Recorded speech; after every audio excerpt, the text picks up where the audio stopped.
Now to the latest on President Trump's effort to send National Guard troops to tackle crime in Democratic cities. Demonstrators in Chicago accuse federal agents of using excessive force, something the Trump administration denies. The state of Illinois, meanwhile, is now suing to prevent the deployment of those troops. Usher Qureshi reports now for us from outside a federal immigration facility near Chicago.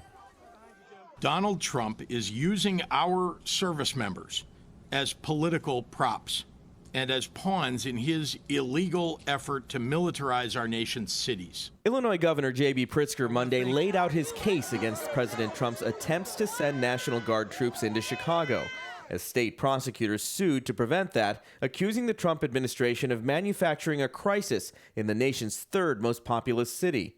The only situations that are out of control are certain ICE and Customs Border Patrol officers who are engaged in shocking overreach. It follows weeks of sweeping immigration raids in parts of Chicago,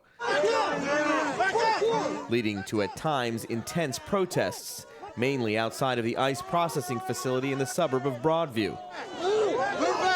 In recent days, the Trump administration has called for the activation of 300 Illinois-based soldiers and potentially hundreds more from the Texas Guard to protect federal law enforcement and property in and around Chicago. We go in, we will solve Chicago within 1 week. But the president has for months suggested he would consider deploying National Guard members to the city. Citing violent crime rates, local officials say they've been reducing successfully without federal intervention. It's like a war zone. To do it, Trump said Monday he might invoke the Insurrection Act, a 19th century law that in some cases allows the president to activate troops to combat acts of rebellion. If people were being killed and courts were holding us up, or governors or mayors were holding us up, sure, I'd do that.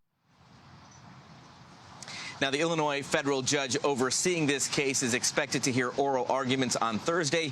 We should note that new CBS News polling shows the majority of Americans oppose President Trump deploying the National Guard to U.S. cities. Gayle? I sure got it. Thank you very much.